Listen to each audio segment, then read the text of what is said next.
Bismillahirrahmanirrahim. Assalamualaikum warahmatullahi wabarakatuh. Allahumma salli ala Sayyidina Muhammad al-Fatih lima ughliq wal khatim lima sabaq nasiril haq bil haq wal hadi ila siratikal mustaqim wa ala alihi wa sahbihi haqqa qadrihi wa miqdarihi al-azim. Rabbi shrah li sadri wa yassir li amri wahlul 'uqdatam min lisani yafqahu qawli. Rabbi zidna ilman warzuqna fahman. Subhanak la ilma lana illa ma 'allamtana innaka antal alimul hakim. Wa la hawla wa la quwwata illa billahil aliyyil azim. Dusturakum ya ahlad daraq wa ya ahlal batin wa ya ahlal nawba wa ya ahlal nur. Bismillahirrahmanirrahim. Ya wadud ya wadud, amma ba'd. Pertama, kita bersyukur kepada Allah Subhanahu wa ta'ala, dan selanjutnya kita bersalawat kepada Nabi Muhammad sallallahu alaihi wasallam beserta keluarga dan para sahabat sekalian. Pada malam hari ini kita menjelaskan tentang pengertian antara syariah, thariqah dan hakikat. Banyak orang yang salah memahami bahwa ketika mereka mendapatkan ilmu hakikat serta merta mereka meninggalkan ibadah yang telah dianjurkan dan diwajibkan oleh Allah Subhanahu wa ta'ala untuk dikerjakan. Mereka berprasangka bahwa dengan ilmu yang mereka dapatkan itu dapat mengampuni dosa mereka ketika mereka meninggalkan ibadah yang telah dianjurkan atau diwajibkan oleh Allah Subhanahu wa ta'ala. Sesungguhnya itu adalah merupakan perkara yang batil dan tidak benar dalam ilmu tasawuf. Apa itu pengertian antara syariat, thariqah dan hakikat? Dalam kitab Tanwirul Bulugh disebutkan asy-syari'atul lughatan at-thariq. Syariat itu secara bahasa adalah jalan. Secara bahasa adalah jalan. Syariat inda ilmu tasawuf. Syariat dalam pandangan ilmu tasawuf dikatakan dalam kitab tersebut al-ahkam al-munazzal ala Rasulillah sallallahu alaihi wa alihi wasallam allati fahimahul ulama minal kitab wa sunnah. A'ani al-ahkamul mabniyah fi ilmi tauhid wa ilmu fikih wa ilmu tasawuf. Sedangkan syariat dalam pengertian tasawuf adalah suatu bentuk hukum, al-ahkam al-munazzal, hukum-hukum yang diturunkan oleh Allah Subhanahu wa ta'ala kepada Nabi Muhammad sallallahu alaihi wasallam, allati fahimahul ulama, yang telah diajarkan kepada para ulama pewaris daripada nabi-nabi, kemudian dilanjutkan yang berdasarkan dari minal kitab wa sunnah, yang berdasarkan daripada Al-Quran dan hadis-hadis Nabi Muhammad sallallahu alaihi wasallam. Ilmu itu terbagi atau tercakup antara ilmu tauhid wa ilmu fikih dan ilmu tasawuf. Tiga ilmu itu disebut dengan ilmu syariat. Tiga ilmu itu disebut dengan ilmu syariat. Ketika kita berbicara tentang syariat, maka di dalamnya itu terkandung ilmu tauhid, ilmu tentang mengesahkan Allah Subhanahu wa ta'ala. Kita semua ini tanpa disadari bahwa kita punya ilmu tauhid bermazhabkan Imam Asy'ariyah dan Imam Maturidiyah. Tanpa disadari, tanpa sadar, kita mungkin tidak memahami dan tidak tahu bahwa saya mengesahkan Allah Subhanahu wa ta'ala. Allah itu laisa kamitslihi syai'un. Allah itu tidak ada bandingannya, tidak ada sama. Tidak ada sama. Allah itu tidak dilihat. Allah bukan di atas, Allah bukan di bawah, Allah bukan di barat, Allah bukan di timur, Allah bukan di selatan. Allah tidak ada di antara penjuru mata angin, tapi Allah menguasai seluruh penjuru mata angin. Allah bukan di sini, Allah bukan di sana, tapi Allah ada di mana-mana dalam kekuasaannya. Ilmu itu namanya dikatakan ilmu tauhid. Ilmu tauhid model seperti itu adalah ilmu tauhid yang berhaluan pemahaman Asy'ariyah dan Maturidiyah. Begitulah ajarannya Habib Idrus bin Salim Al-Jufri. Begitulah guru tua menyatakan kepada seluruh muridnya, apabila kalian belajar tentang ilmu tauhid, guru tua menyatakan bermazhabkan Imam Asy'ariyah dan Imam Maturidiyah. Apabila engkau belajar ilmu fikih, maka Anda harus bermazhabkan dengan Imam Asy-Syafi'iyah. Bila engkau belajar tasawuf, maka galilah daripada kitab-kitabnya Imam Al-Ghazali. Di sanalah kamu akan mendapatkan intisari, pengertian daripada semua ilmu itu. Jadi ilmu antara fikih, tauhid, dan tasawuf adalah merupakan rangkuman dari satu ilmu yang disebut dengan syariat. Itu pengertian syariat.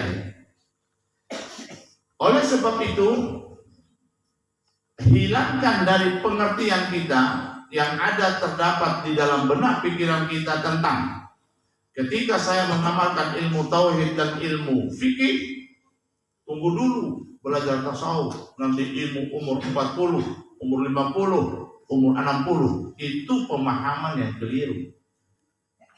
Bagaimana cara kita beribadah kepada Allah dan mempraktekkan hakikat daripada ibadah yang kita lakukan kalau kita tidak belajar mulai saat ini bertasawuf?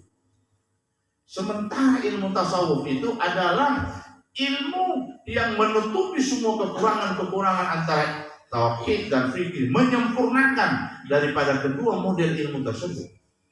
Terus, saya lanjutkan. Oleh sebab itu, di dalam agama kita disebutkan kam arkanuddin, berapa rukun agama? Rukun agama. Arkanuddin salah satu. Rukun agama itu ada 3 rukun agama.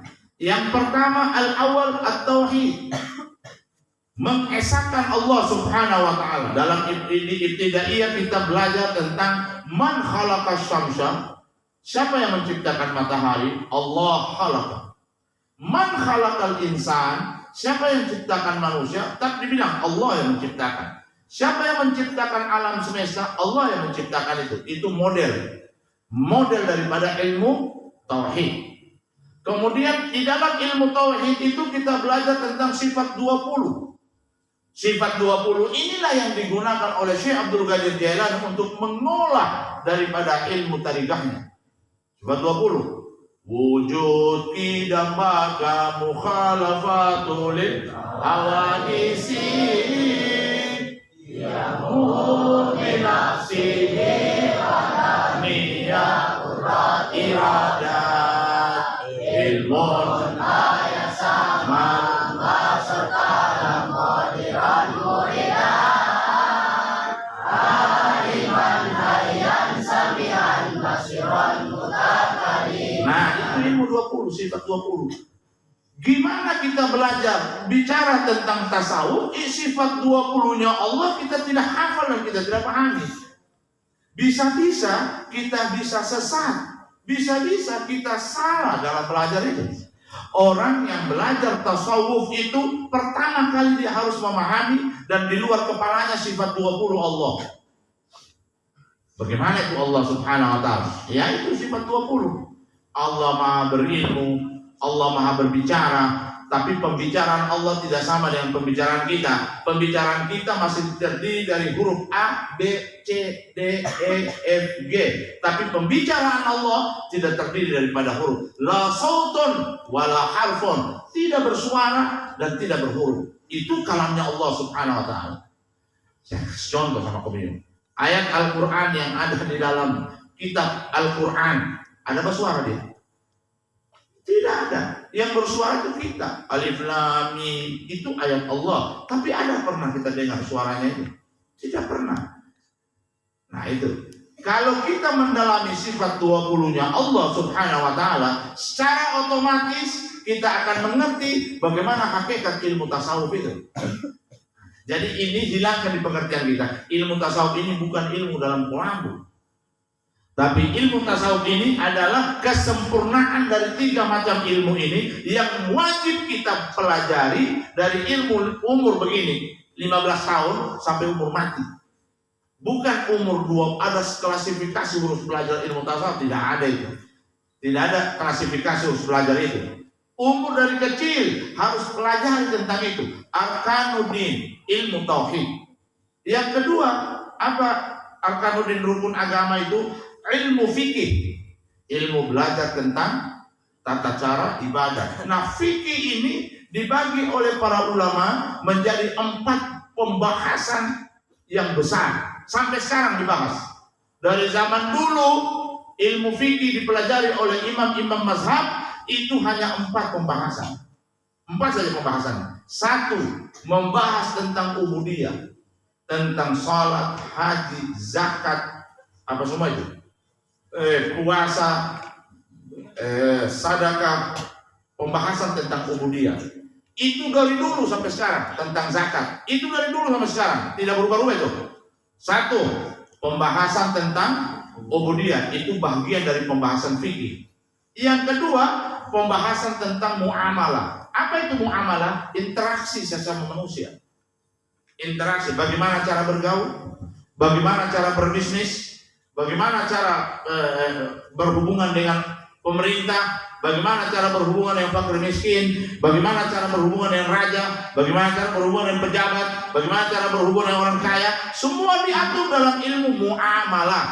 Bahkan bagi hasil pekerjaan, ayo kita bagi hasil. Ada saya punya tanah ini, bagaimana caranya? Semua diatur. Bagaimana caranya hukum gadai? Diatur dalam ilmu fikih bab tentang muamalah. Harus ditahu, ya. Yang ketiga adalah munakahah. Pembahasan fikih ini. Ada fikih dalam satu bab membahas tentang munakahah. Apa itu munakahah? Tentang hukum pernikahan. Termasuk di dalamnya hukum al-waris. Kita angkat ini ke permukaan menggunakan hukum waris. Tapi kalau anak-anak yang mengerti agama, bagi-bagi saja mana baiknya. Nah, oke, tidak usah. Kita tempuh jalan terakhir. Oke. Ada namanya dalam ilmu fikih bab tentang jinayah. Apa itu bab tentang jinayah? Hanya 4 itu saja. Bab tentang bagaimana hukum pencuri. Kalau dia mencuri, berapa kali peringatan? Potong apanya dulu? Tangannya. Bukan tangan ini, tangan ini dulu. Kemudian mencuri lagi, baru potong lagi. Kemudian kalau dia berzina, laki-laki yang belum kawin dan perempuan yang belum kawin berzina, maka dia akan dihukum. Apa itu dihukum bagaimana? Dicambuk dia 100 kali cambukan buat laki-laki, perempuan juga 100 kali, kemudian diungsikan dia dari tempat itu, jangan sampai bisa ketemu. Oke. Kalau dia berzina, sudah kawin tapi berzina, maka hukumannya apa? Dirajam, ditanam sepotong sampai di leher, baru setiap orang lewat harus dilempari dia sampai dia mati. Itu bagi orang tua yang sudah kawin berzina lagi. Oke. Bagaimana itu? Hukum semua itu adalah hukum jinayah, ya, hukum jinayah. Jadi hukum fikih ini terbagi 4 kategori pembahasan yang paling besar. Nah, ini harus dipraktekkan ini, agar supaya kita mencapai yang namanya hakikat. Kita tidak bisa akan mencapai ilmu hakikat manakala tauhid dan fikih kita tinggalkan.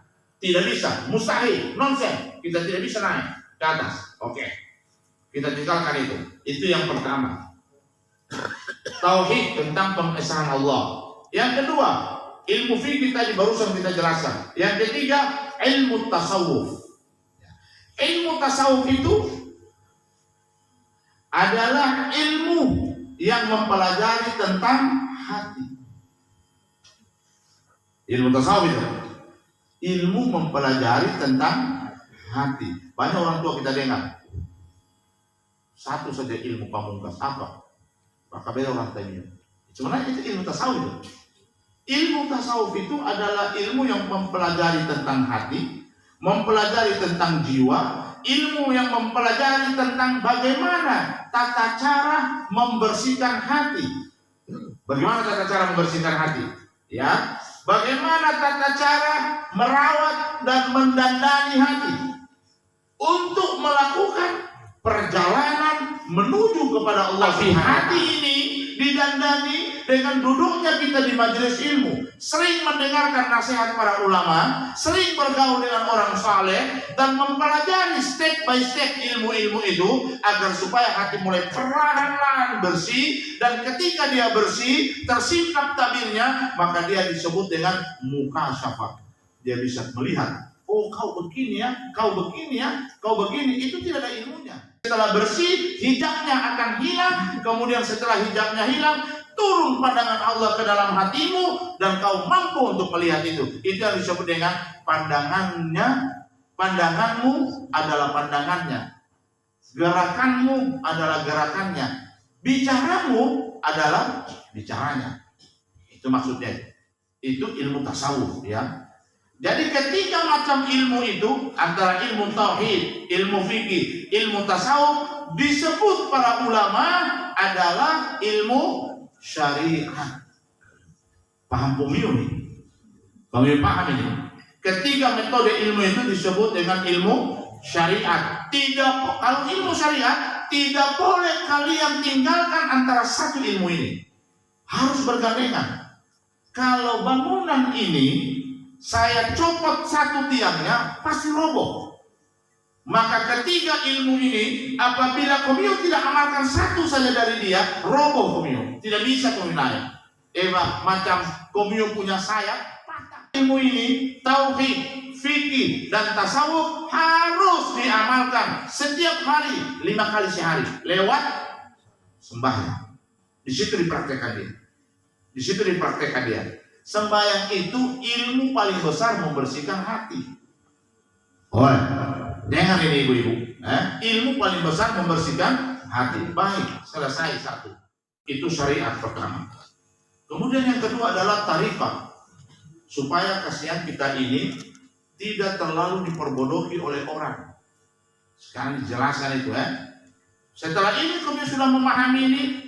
Kemudian ada orang yang berkata-kata di luar itu, kami berikan pemahaman yang baik sama dia. Bukan begitu, begini. Sekarang kedua, tariqah. Ma huwa tariqah? At-tariqatu al-amalu bisyariah. Tarekat itu apa? Tarekat itu adalah metode untuk mengamalkan ilmu yang 3 tadi. Itu tarekat. Ilmu yang mana itu? Ilmu tauhid, ilmu fikih, dan ilmu syariat. Ketika kita sembahyang, berarti kita sudah bertarikat. Metode, cara mengamalkan al-amalu bisyariah, mengamalkan ketiga macam model itu. Ketika kamu tidak pernah ada rasa dengki lagi di dalam hatimu, berarti Anda sedang bertasawuf. Itu saja menghilangkan ujub, menghilangkan ego, menghilangkan rasa sombong, menghilangkan semuanya. Itu orang yang dikatakan sedang dunia tasawuf. Tasawuf bukan begitu. Tasawuf ini menganggap dirinya lebih hina daripada kedua sayap nyamuk. Lebih hina. Sementara Nabi menyatakan melihat materi paling membenci. Finish terakhir kita itu adalah kematian. Setiap hari Pomiu, gara-gara fulus, gara-gara fulus, tinggalkan ibadah. Seakan-akan uang segala-galanya dan lebih mulia daripada Allah Subhanahu wa Ta'ala. Sehingga hidup kita senantiasa merasa serba kekurangan karena kita lebih mendewakan uang ketimbang Allah Subhanahu wa Ta'ala. Ini pelajaran betul ini. Pegang baik-baik. Uang boleh kau cari mati-matian, tapi jangan kau letakkan di dalam hatimu. Cukup di dalam genggamanmu. Yang berhak ada di dalam hatimu adalah Allah Subhanahu wa Ta'ala. Ketika dia hilang, kau tidak merasa kerasa kusuk, kau tidak merasa begini dan begitu. Kau biasa-biasa saja. Sudah biasa saya begitu. Ketika dia dapat uang banyak, dia tidak segan-segan untuk membagikan uang itu kepada sebagian dia punya tetangga yang susah. Dapat atas sedikit, dia tidak segan-segan membagikan itu. Tang. Kenapa ambil? Karena tukang parkir tidak merasa memiliki kendaraan itu. Dia hanya merasa bahwa kendaraan ini hanya titipan untuk dia jaga. Demikian pula harusnya kita ini, manusia ini, kita ini, yang sering ikut taklim ini. Dunia itu harus kita anggap hanya sebuah titipan dan manfaatkan titipan itu dengan sebaik-baiknya. Dengan titipan itu, kalau kita manfaatkan dengan sebaik-baiknya, insya Allah melalui titipan itu kita akan mendapatkan keridhaan Allah Subhanahu wa taala. Ada tarikat. Tarikat itu mengamalkan ilmu yang tiga itu. Ilmu tauhid, ilmu fikih dan ilmu tasawuf. Oke. Berikut. Tarikat itu ijtinabul manhiyati wa imtisalul awamir ilahiyah. Menjauhi daripada hal-hal yang dilarang oleh Allah. Tarekat ini termasuk tarekat. Kemudian mengerjakan segala apa yang telah diperintahkan oleh Allah. Wal fudul anil mubihat. Jangan terlalu fudul. Kamu tahu fudul itu? Berlebih-lebihan, mencampuri urusan orang. Bahasa kerennya SEO itu fudul. Ya kasiran fudul, gasir galilan in aratta jamilan. Hei orang-orang yang fudul, gasir galilan, kau kurangi sedikit sifat itu. In aratta jamilan, kalau kau ingin baik di hadapan Allah. Itu kan sudah ada syairnya Habib Abdullah bin Alawi Al-Haddad dalam kitab Nasrul Ibad. Ya kasiral fudul, gasir galilan in aratta jamilan. Hei orang-orang yang terlalu berlebih-lebihan mencampuri urusan yang bukan urusannya. Boleh sebenarnya, tapi hal yang mubahat, hal yang dibolehkan, jangan terlalu berlebih-lebihan. Orang tarekat tidak suka menggunakan itu.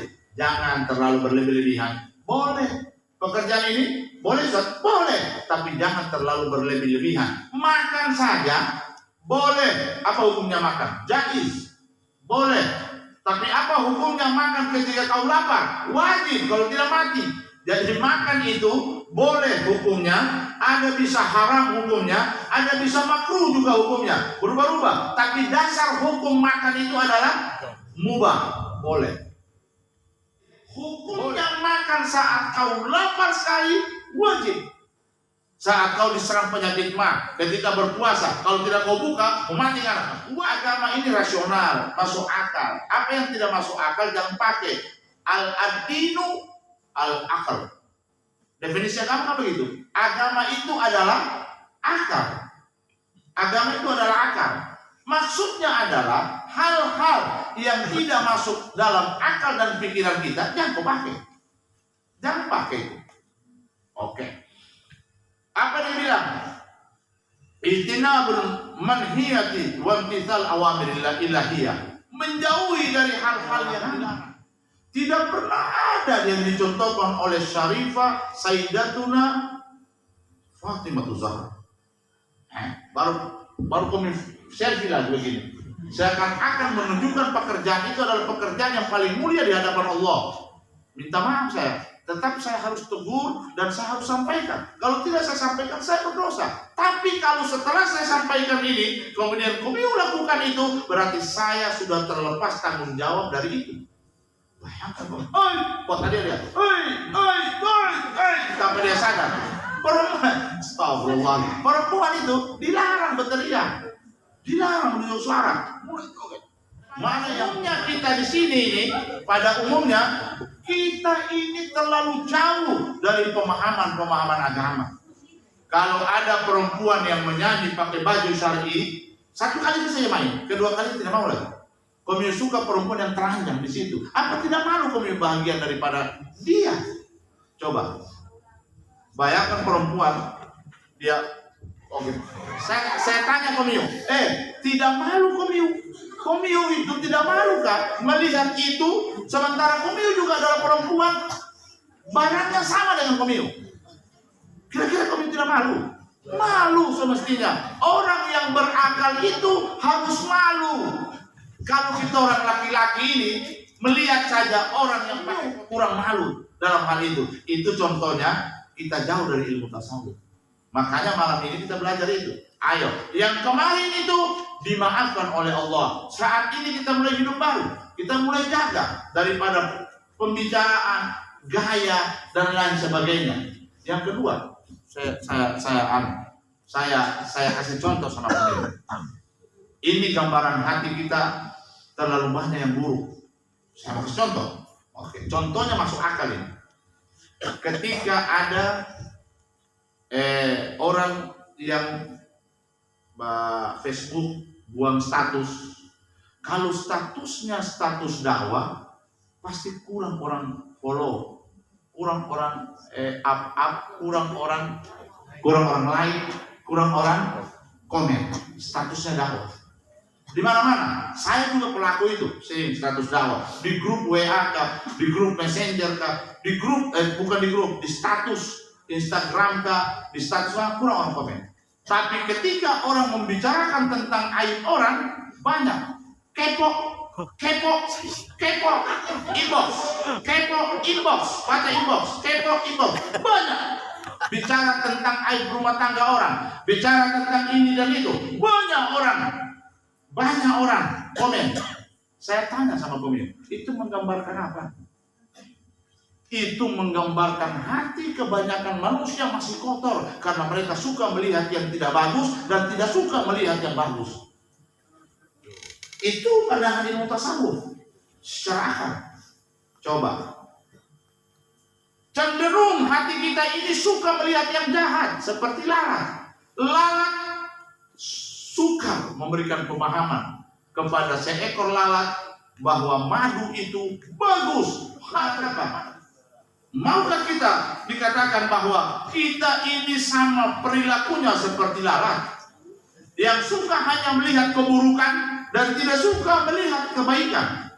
Tapi nyatanya saat ini kebanyakan dari umat muslim, mereka itu hatinya itu menggambarkan hati. Coba saya kasih tahu sama pemilu. Bukan cuma mulut dihisap, tapi tangan dihisap oleh Allah pada hari kiamat. Karena tanganmu ini tergerak menulis status itu, gerakan dari mana? Hatimu yang bicara. Kalau tidak ada gerakan dari dalam itu, dia tidak berketik itu. Yang saya jadi bingung, yang diketik kebanyakan perempuan itu mengetik tentang perihal rumah tangganya. Kau buat status tentang satu Rajab, kau buat status tentang sedekah, kau buat status tentang banyaknya pahala, tentang bersalawat, banyak sekali status yang harus diupdate tiap hari. Kenapa harus rumah tangga kita harus diberitahukan kepada khalayak ramai? Tidak malukah kita itu? Itu sama membongkar aib kita sendiri tanpa sadar. Kayaknya kita keren kelihatannya. Kenapa itu? Karena hati kita terhijab daripada hal-hal ilahiyah. Terhijab hati kita. Seakan-akan keburukan itu kita anggap kebaikan, dan kebaikan itu mafhum mukhalafahnya keburukan bagi kita. Itu subhanallah. Padahal kalau kita senantiasa berstatus yang baik-baik, kita dapat pahala. Bayangkan itu, kemiu sebarkan saja status yang baik, itu pahala. Kan kita buat itu, buat hikam. Hikam itu artinya kata-kata bijak. Itu hikam batuana. Kita bikin hikam-hikam, dia plot. Itu dakwah. Saya bilang sama semua grup, tolong di-share dan tolong di-share di-share, disebarkanlah. Tolong disebarkan di semua grup ya. Ini maksudnya dakwah. Dakwah ini harus disebarkan. Setelah kita pelajari, padahal kita mau uji coba sejauh mana hati mereka itu cinta kepada dakwah itu. Ternyata jauh panggang dari api. Kebanyakan teman-teman kita yang bersahabat dengan kita, yang sering mendengarkan apa nasihat-nasihat kita, tidak mau men-share ini banyak-banyak. Padahal itu dakwah. Yang kata kalau dia sharekan ini, dia dakwakan ini lewat dia punya Facebook, dia dapat pahala. Tapi mereka merasa rugi untuk menyebarkan itu, rugi datanya. Cuma kalau bicara aib di Facebook, dia tidak merasa rugi datanya. Nah ini pemahaman yang terbalik. Baik. Selanjutnya, ya katakan di sini. Kemudian wa adau anil faraid wa mastata'a minan nawafil tahta riayatil arif bin ahli nihayah. Tarekat itu adalah mengerjakan daripada semua perintah Allah Subhanahu wa taala. Itu tarekat. Mengerjakan semua yang telah diwajibkan Allah Subhanahu wa taala. Wa mastata'a minan nawafil, dan mengerjakan sesuai dengan kesanggupan mereka amalan-amalan yang disunahkan oleh Nabi Muhammad sallallahu alaihi wasallam tahta riayatil arif min ahli nihayah, daripada bimbingan gurunya. Coba banyak guru tasawuf di luar dongo. Bisa diminum sampai. Percuma kamu sembahyang. Tidak sampai sembahyang. Itu ajaran bahaya itu. Itu bertentangan dengan ilmu tasawuf. Bertentangan sekali, bertolak belakang antara langit dan bumi. Sementara pengertian tarekat itu ada'u anil faraid. Ada'u anil faraid artinya menunaikan kewajiban Allah. Sembahyang, puasa. Orang ada puasa 3 hari, sudah 3 hari lagi berikutnya. 1 hari 3 hari saja. 1 hari pertama, 1 hari pertengahan, 1 hari terakhir, sudah. Begitu dia lebaran dia paling di muka, pakai jas, pakai ini. Apa kau? Nabi saja tidak pernah berpuasa begitu. Ini orang yang berguru tanpa guru. Dia mengamalkan tanpa guru. Sementara dibilang di dalam kitab Tanwirul Qulub, tahta riayatil arif min ahli nihayah, atas bimbingan, di bawah bimbingan guru-gurunya, daripada kelompok guru-guru yang sudah mempelajari itu ilmu. Dibimbing dibimbing kayak anak sekolah ini. Itu kan anak sekolah dibimbing. Jangan begitu salat zuhur berjamaah, salat zuhur dibimbing begini kita. Dorong sembahyang, saya di sini di meja kebesaranku ini. Hei, tangan tidak betul itu, jadi sementara sembahyang. Itu namanya pembimbingan, dibimbing. Jangan bersentuhan kelingking kaki. Yang bersentuhan sawasufufakum fa inna tasbih sufuh bi iqamati salat. Luruskan barisan dan saf itu bersentuhan ini dengan ini, bukan kaki dengan kaki. Bukan kaki dengan kaki, jangan. Sentuh, berubah lagi sebentar. Takbir, kalau tahiyat begini, digenggam tangan. Ini sementara sembahyang. Rukuk kasih bangun itu, angkat sedih pantat. Nah, itu namanya bimbingan. Begitulah yang saya buat kepada santri. Kan kita ini tidak mungkin saya kontrol sampai di rumahnya aku minum. Sampai may hikmah, so kita baik. Angkat tangan saya kapur hikmah. Anu begini, tidak mungkin kan satu-satu. Sama pergi lagi rumahnya Abah Isa. Saya bilang, beres itu coba nasi coba Isa. Sampai yang dua dulu. Tidak mungkin kan? Abah Isa bilang sama apa ini? Anak ini fagil anak ini. Anak cari fulus. Itu musuh anu. Tidak bisa kan begitu. Contohnya, cuman kita datang berguru di tempat ini seminggu sekali dengan harapan apa yang telah disampaikan diamalkan dan apa yang belum dimengerti ditanyakan. Paham ini? Oke, kita paham. Berikut dalam kitab Al-Masu'ah Al-Yusufiyah fi bayani adillati sufiyah. Ini kitab tentang sufi semua ini. Menerangkan tentang ada tarikah yang muktabar yang perlu kita ikuti. Ada 40 nama tarikat yang muktabar. Ada namanya tarekat Siddiqiyah, mengatasnamakan dirinya pengikut daripada Sayyidina Abu Bakar Siddiq. Ada tarekat Rifaiyah, pengikut daripada Imam Ar-Rifai. Ada tarekat Idrisiyah, pengikut daripada memberikan namanya Imam Idris. Nah, dia namakan tarekatnya Idrisiyah. Ada tarekat Qadariyah, ya, yang dibawa oleh Syekh Abdul Qadir Jailani, nisbatkan kepada namanya. Ada tarekat Ahmadiyah, ada tarekat Tijaniyah, ada tarekat Syaziliyah, ada tarekat Salmaniyah, ada tarekat banyak macam model tarekat. Tidak peduli bendera tarekat mana yang kau berlindung, tapi tolong kamu harus tahu bagaimana ciri-ciri mursyid yang kalian pakai dan kalian ikuti. Tidak penting bendera. Saya bendera Naqsyabandiyah. saya tarekat Naqsyabandiyah, saya tarekat Tijaniyah. Tidak perlu itu semuanya, karena semua tarekat yang 40 itu semua bagus. Metodenya saja yang berbeda, tujuannya satu kepada Allah. Tapi tolong, ada nanti ciri-ciri mencari guru tarekat yang benar sesuai dengan anjuran ulama yang saya akan jelaskan sebentar. Dia jelaskan ini begini, ini begini, ini begini, ini begini, dan lain-lain sebagainya. Ya, semua itu berbicara tentang bagaimana mengamalkan amalia yang telah diajarkan oleh Nabi Muhammad Sallallahu Alaihi Wasallam. Itu dulu kan tidak ada nama-nama tarekat itu, tidak ada. Nabi Muhammad tidak ada. Kenapa harus berguru? Kenapa harus berguru?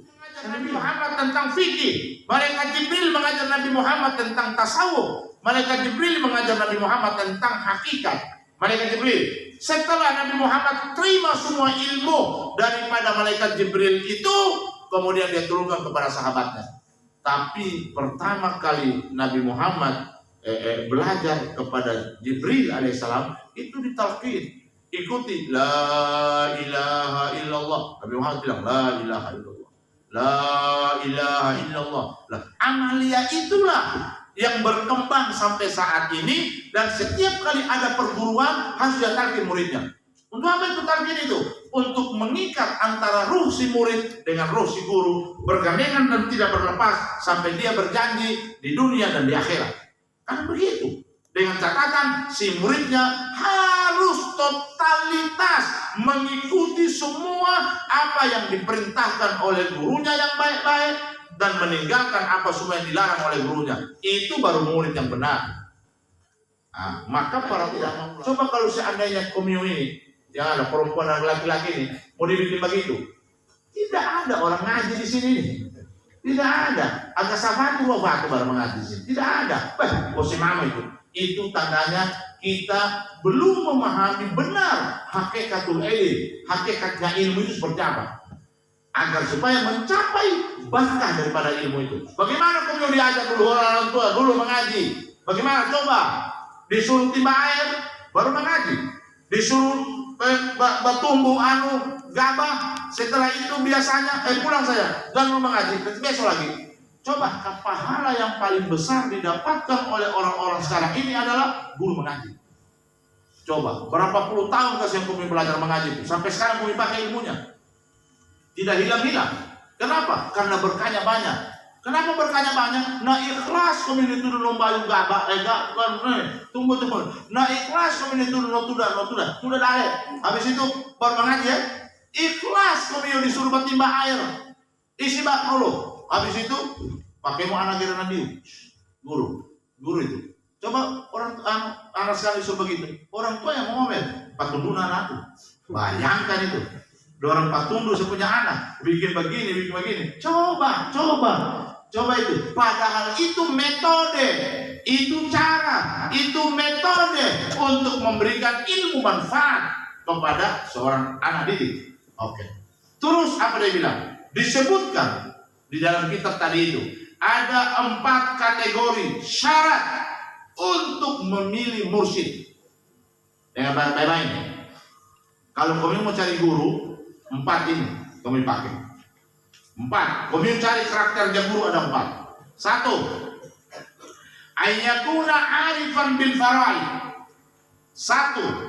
Syarat untuk dijadikan guru itu 1. Harus dia mengerti benar tentang hukum-hukum fikih.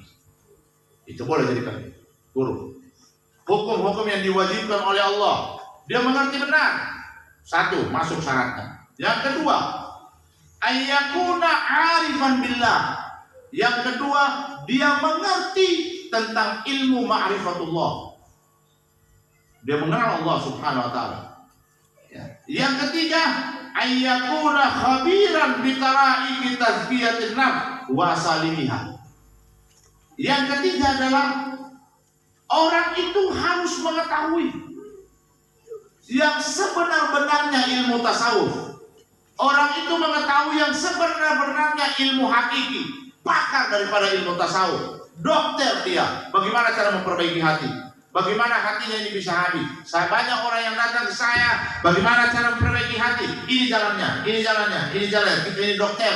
Wa ayyakuna mahzunan min syaifihi fit tarbiyati wal irsyad. Dan kemudian dia harus memiliki guru yang ditugaskan oleh gurunya untuk mengajar. Dari guru ke guru, guru dijadikan mursyid. Mursyid itu bukan dari komio begini.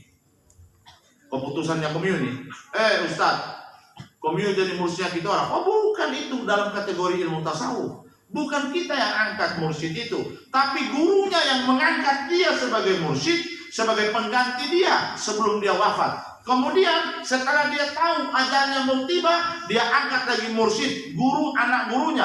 Kamu nanti lanjutkan perjalanan ini ya, perjalanan ajaran ini. Begitu terus sampai kepada Nabi Muhammad Sallallahu Alaihi Wasallam, dan kemudian orang itu mengangkat dia mursyid, mursyidnya dilapor kepada Nabi Muhammad Sallallahu Alaihi Wasallam. An yakuna arifan billah. Dia harus mengerti tentang ilmu ma'rifatullah. Bagaimana itu ma'rifatullah? Terakhir ditutup ini, ma'rifatullah. Ma'rifatullah itu artinya mengenal Allah Subhanahu wa taala. Cara mengenal Allah itu seperti apa? Cara mengenal Allah itu lewat ibadah ubudiyah tadi yang 3 itu. Oke. Dari mana kita mengenal Allah? Dari hati. Hati ini, kenapa kita jauh dari Allah? Dan seakan-akan hati kita ini susah untuk meningkat masalah-masalah ke depan karena kotornya hati kita. Kotornya hati itu mungkin ada ujub di dalam, mungkin ada sombong, mungkin ada keras hati, mungkin ada hasad, mungkin ada dengki, mungkin banyak bicara dan lain sebagainya. Itu semua adalah merupakan penyakit-penyakit hati yang perlu dibersihkan. Dengan apa itu? Zikrullah. Dengan berzikir kepada Allah Subhanahu wa taala. Saya kasih resepnya. Ya, man arafahu syahidah. Siapa yang mengenal Allah, dia pasti menyaksikan. Resepnya apa itu? Gampang. Bagi seorang pemula, berzikir itu diajarkan oleh ilmu tasawuf harus dengan suara lantang. Tidak boleh. Tidak. Karena hati kita keras. Mesti dikasih keras. La ilaha illallah, la ilaha illallah, la ilaha illallah. Harus keras, zikirnya harus keras, berirama, bersama-sama. Tapi kebanyakan dari kita, bukan lagi perempuan ini, laki-laki. Kebanyakan dari kita laki-laki ini, ketika diundang tahlilan di mana-mana, suaranya imam yang menggelegar. La ilaha illallah, la ilaha illallah. Kita mana bisa tembus, mana bisa hatinya habis dia punya karat, mana bisa tanya dengan tukang bengkel, bagaimana baju karat, pusing dia palu-palu, pak, tabung karat, tapi kalau dia palu, begini saja palu-palu, tidak bisa keluar karatnya. Itu perumpamaan, itu contoh yang diberikan. Maka saya anjurkan kepada kita, kalau kita melakukan zikir, baca Ratibul Hadad, baca Ratibul Atas, baca wirid apa saja, harus dengan suara yang jahar, yang keras. Baca doa bersama, harus dengan suara yang jahar. Baca tahlilan, harus dengan suara yang zahar. Subhanallah bihamdihi, subhanallah bihamdihi. Itu alat bagi orang pemula untuk melunakkan hatinya, membersihkan hati. Itu pemula ya. Jadi kita bayi kau ini jangan lagi kau tamakan suara miwan. Jangan. Itu ada hadisnya dalam Sahih Bukhari disebutkan bahwa Nabi Muhammad itu ketika dia memimpin zikir bersama jamaah setelah habis salat, dia kasih keras suaranya. Bisautin jahar, dengan suara yang keras. Untuk apa? Melatih jiwanya, melatih ini, menunjukkan kepada seluruh jamaahnya. Kasih keras suara, jangan takut. Kenapa kami menyanyi? Rufungga singana, rumpakaraungana, suaranya kemiu, subhanallah, seperti guntur di langit. Kenapa berzikir ketika gilirannya berzikir? Kenapa begitu? Ini jadi bingung. Sebenarnya itu yang harus dikasih keras. Zikir itu cara, ya. Cara yang kedua adalah melunakkan hati itu adalah bergaulnya sering bergaul dengan orang-orang saleh, karena orang saleh itu suka memberi nasihat. Itu. Coba, makanya dibilang 40 hari kita tidak berjumpa dengan kita punya guru, hati kita bakalan mati. Maksudnya mati itu apa? Keras, tidak mau menerima nasihat. Coba, beda ya, beda pemilu yang sering ikut majelis.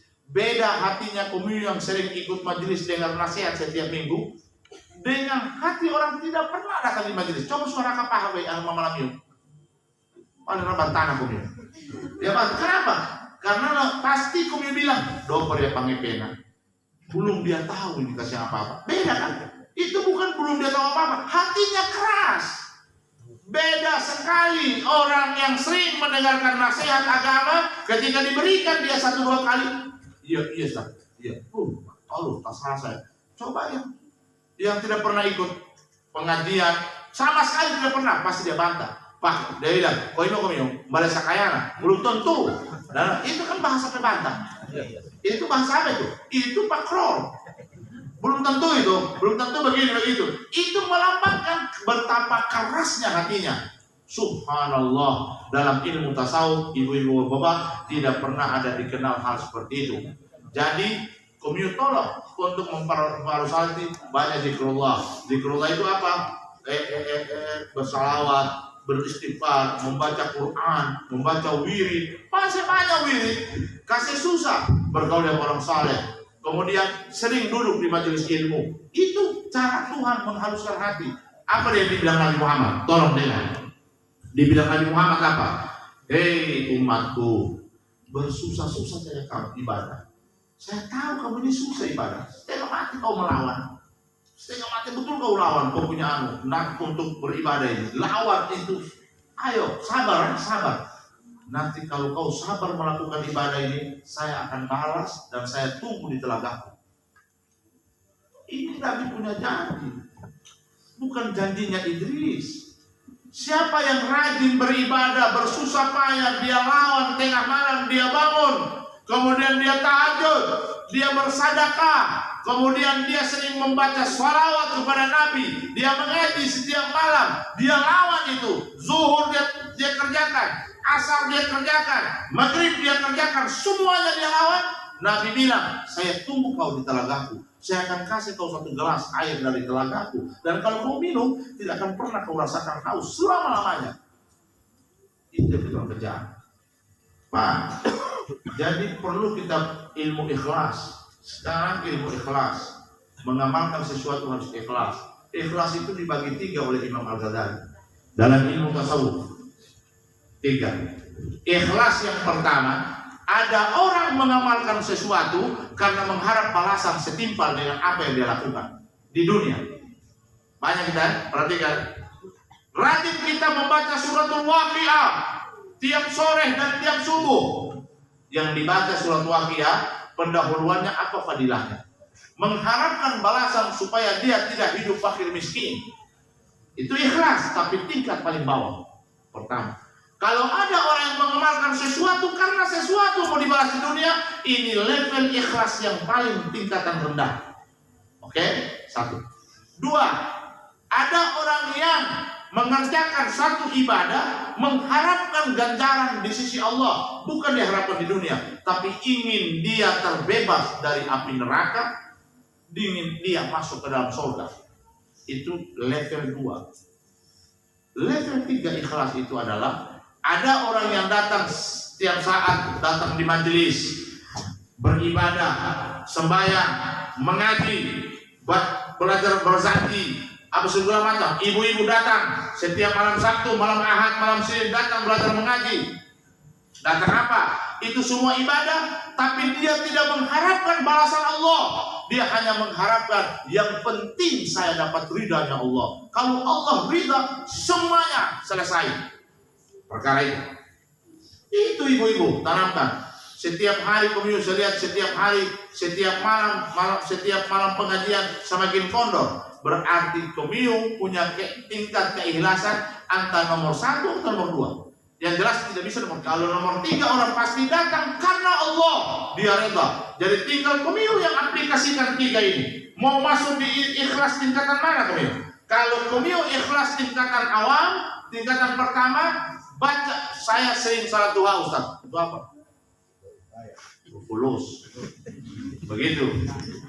Kita ada kita orang punya taman sana yang dari Sigenti itu dia sembahyang duha terus dia. Sembahyang duha terus. Jadi kita orang garang sama salat duha. Bapak Fuad, sembahyang duha karena fulus, karena dia fakir. Dia bentar ya, astagfirullah, anak sudah kerjakan. Ya tinggal dia, saya kasih tahu, tinggal dia punya niat yang tingkatan ikhlas yang mana, yang jelas saya sudah jelaskan ini yang mana, tingkatan ikhlas yang mana itu. Ya, kita semua berada pada tataran tingkatan pertama. Itu jauh lebih bagus daripada orang tidak kerja. Kan begitu. Oke, katakanlah komio, kerjakan ibadah, kerjakan salawat karena sesuatu yang komio harap di dunia ini. Silakan, tidak ada masalah. Itu jauh lebih baik daripada komio tidak kerjakan. Tapi saya harap berikutnya kasih naik ratingnya lagi. Kelas 2 sampai kelas 3. Tidak ada semua orang ini langsung ikhlas dalam beribadah. Anak-anak juga yang tidak ikhlas. Harap semua orang kalau beribadah ikhlas. Tidak ada. Ini karena ada saya begini terus.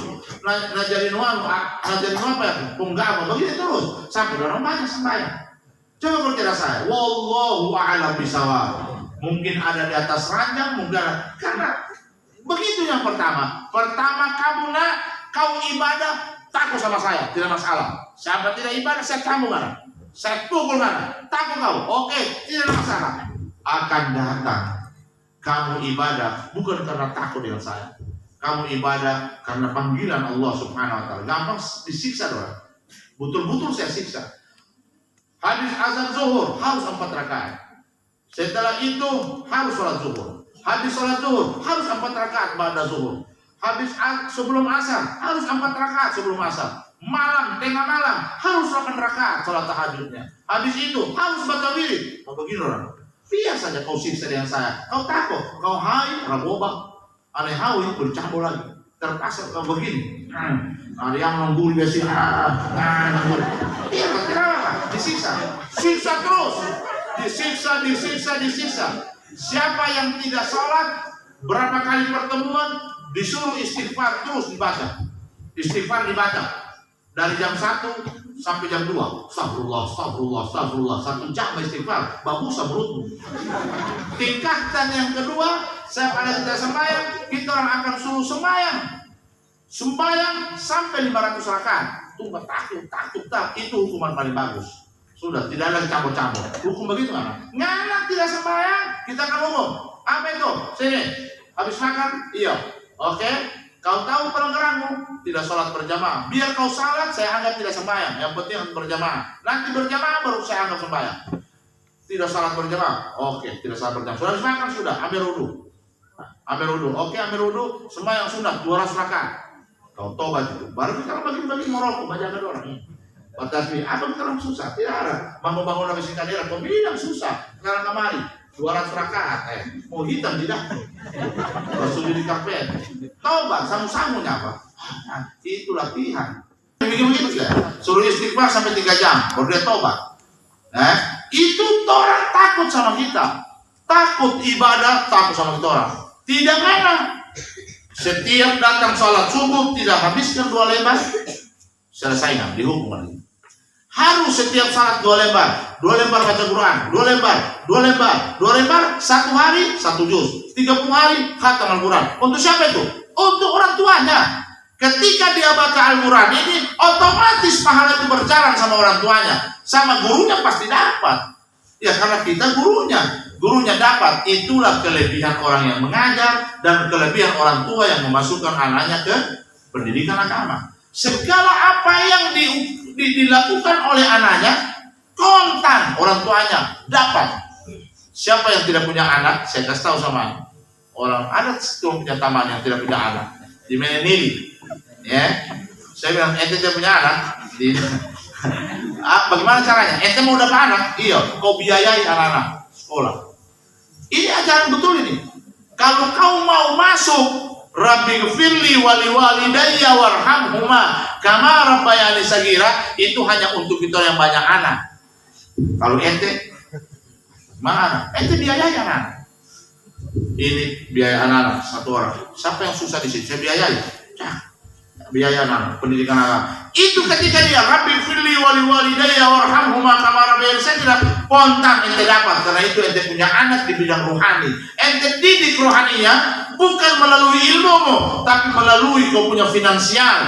Gara-gara ente biayai dia sampai dia dapat ilmu, dan selama ilmu diamalkan ente dapat sepanjang masa. Karena itu kau biayai anaknya orang, dan saya setuju anaknya itu biayai anaknya orang. Dan saya setuju anak ini biayanya. Saya ajaran yang baik, bukan untuk saya. Ini ajaran yang baik. Toh, oleh sebab itu kepada ibu-ibu semuanya saya kasih tahu sama kita. Bila ada anak, kasih masuk di pendidikan agama. Tidak ada rugi. Orang tua akan senang menerima semuanya itu apabila anaknya paham agama. Paham itu saja. Ya, saya rasa kesimpulannya adalah ilmu tauhid, ilmu fikih dan ilmu tasawuf itu adalah merupakan satu rangkaian ilmu yang disebut dengan syariat. Ilmu tarekat itu adalah ilmu yang mengamalkan ketiga macam ilmu itu. Hakikat itu adalah hasil yang dicapai daripada apa yang kita amalkan tadi itu. Apa itu? Gara-gara dia ibadah, hatinya lembut, tidak sombong lagi, tidak takabur lagi. Ali bin Abi Thalib menyatakan, salah satu hari yang dimana dimakbulkan doa, diijabah doa itu tanggal 1 Rajab. Jadi berdoa betul tadi, minta tolong ya. Tanggal bulan Rajab ini bulan yang mulia. Siapa yang berbuat baik dilipat gandakan dia punya perbuatan. Siapa berbuat jahat dilipat gandakan dia punya dosa. Itu saja. Rajab, Sya'ban sama Ramadan, 3 bulan itu. Kalau kita berbuat baik, misalkan datang ke majelis, pahalanya 100, nanti kita dapat 200. Kalau kita baca Quran, pahalanya 1 huruf 10, 1 huruf jadi 20 selama bulan Rajab, Sya'ban dan Ramadan, dilipat gandakan. Tapi kalau kita membuat dosa, 1 kesalahan, 1 dosanya 2. Kalau 2 dosanya jadi 4. Kalau 4 dosanya jadi 8. Ini bulan ini. Jadi minta tolong saya buat yang terbaik di bulan ini. Apa amalannya? 1, amalannya berhubungan silaturahim. 2, sedekah. 3, mengaji. 4, berbuat perbuatan amalan-amalan yang difardukan oleh Allah. Itu rangkaian amalan di bulan Rajab. Ya, memperbanyak itu silaturahim dan lain sebagainya. Mudah-mudahan Allah Subhanahu wa taala senantiasa memberikan kita umur panjang dalam ketaatan kepada Allah dan memberikan kita rezeki yang barakah. Kemudian dijauhkan kita daripada bala dan sihir. Dengan berkat majelis ini senantiasa kita istiqamah mengikutinya. Ala hadin niyah wa kullu mana wa salafuna salih bi barakati hadil majlis. Al-Fatihah.